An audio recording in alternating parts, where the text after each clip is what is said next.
তাহলে মানুষটি মানসিক রোগী হয়ে যাবে।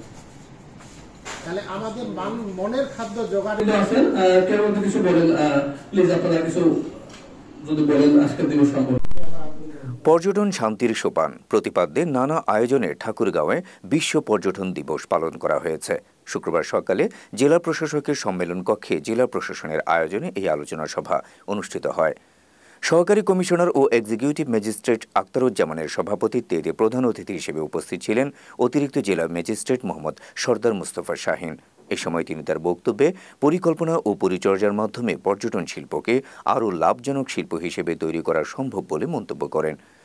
আলোচনা সভায় কালেক্টর স্কুল অ্যান্ড কলেজের অধ্যক্ষ মোহাম্মদ মোতালেব হোসেন, বাংলাদেশ টেলিভিশন ঠাকুরগাঁও জেলা প্রতিনিধি মাসুদ রানা পলক সহ বিভিন্ন এনজিও প্রতিনিধি ও শিক্ষার্থীরা বক্তব্য রাখেন।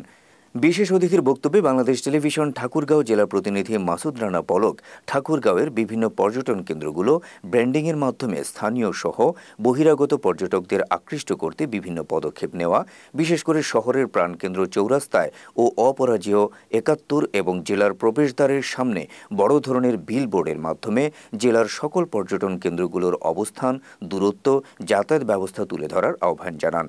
এ সময় অন্যান্যদের মধ্যে সহকারী কমিশনার ও এক্সিকিউটিভ ম্যাজিস্ট্রেট মোহাম্মদ ইমরান হোসেন, রুহুল আমিন, মোহাম্মদ নাইম আশরাফ এবং কালেক্টর স্কুল অ্যান্ড কলেজের শিক্ষক, শিক্ষার্থী ও বিভিন্ন এনজিওর কর্মীরা উপস্থিত ছিলেন।